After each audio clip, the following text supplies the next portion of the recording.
Plumbing, water pressure for home or irrigation uses for the lawn sprinkler system or for the home.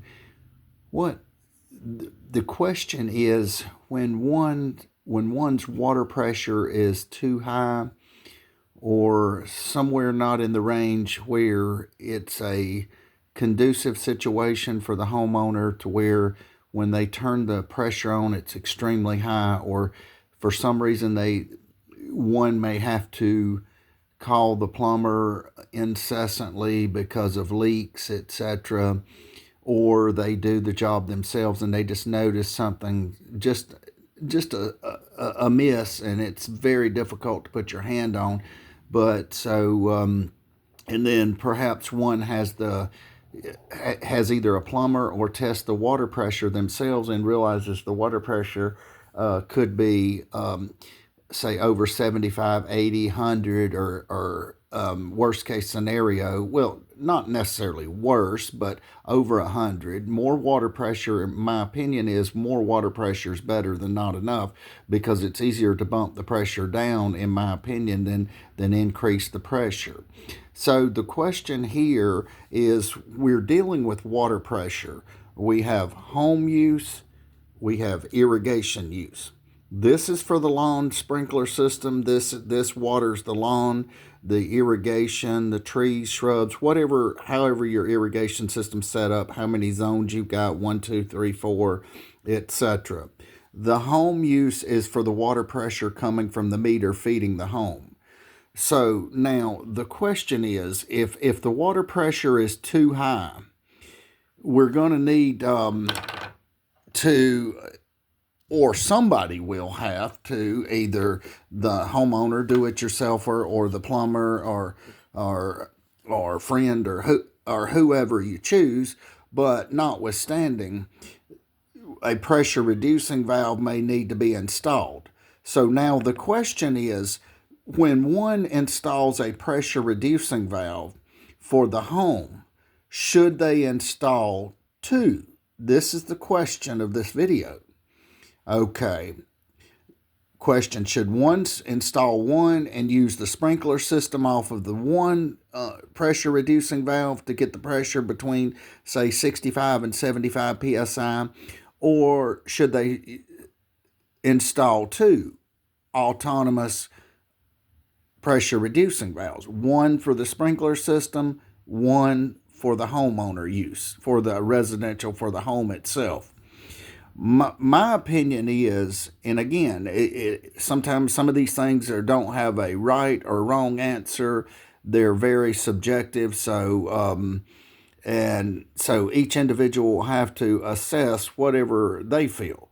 Now, if I'm installing, I'm going to install two.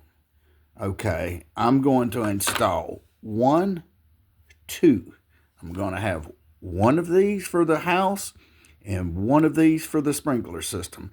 And I would like to put the ideal situation, in a rectangular box, not a little round irrigation box, because they're so very difficult to fool with. And then also I would put something in here. Now, the metal detector should pick it up. I'm not one of these like treasure hunter kind of guys, but I would put something in the box, maybe whatever reads on those, in case it gets covered with debris, Bermuda grass, fescue clippings, zoysia grass grows around it or covers it, mulch, rocks, stones, dirt, etc. And needed to dig it up.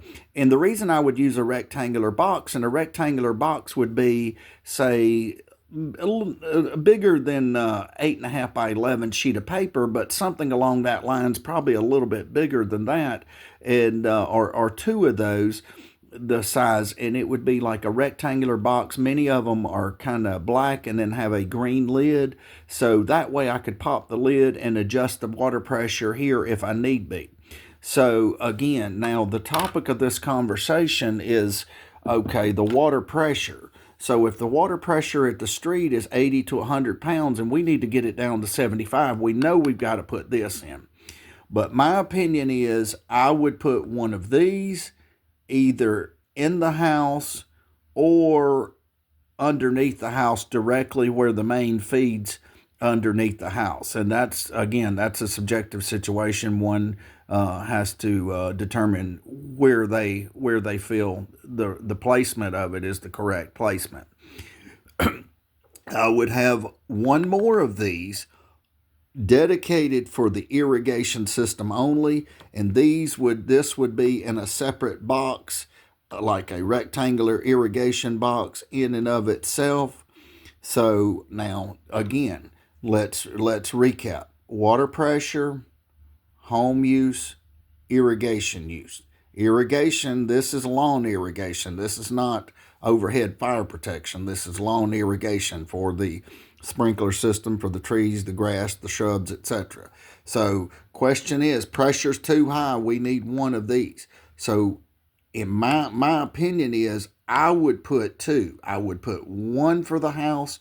I would put another for the irrigation system. So there would be two autonomous pressure reducing valves feeding two separate entities and broken up into two separate entities. So again, a pressure reducing valve, if the water pressure is over 75, 80 pounds, 78, 80 pounds, my opinion is pressure reducing valve may be needed. And then if one has the sprinkler system, so now let's X out the sprinkler system and say the person does not have an irrigation system. Then at this point, one may only need one for the home. And then the question is, do you put it directly under the house where the main water line comes in, or do you put it out in front of the meter near a cutoff or something out near the meter? That is a decision you'll have to make, and that's a very subjective thing. So some of these are not are not absolutes. They're relative. So whatever. But now this, getting the pressure down, is of utmost importance. So you may say, well, I want pressure here. So again, water pressure too high, we got a home irrigation. We're going to need one for the home, one for the irrigation system. So two of these, if you have two. If you only have one, no irrigation system, perhaps you may only need one for a pressure reducing valve to reduce the water pressure for the home residential use. Thank you for watching, and have a great day.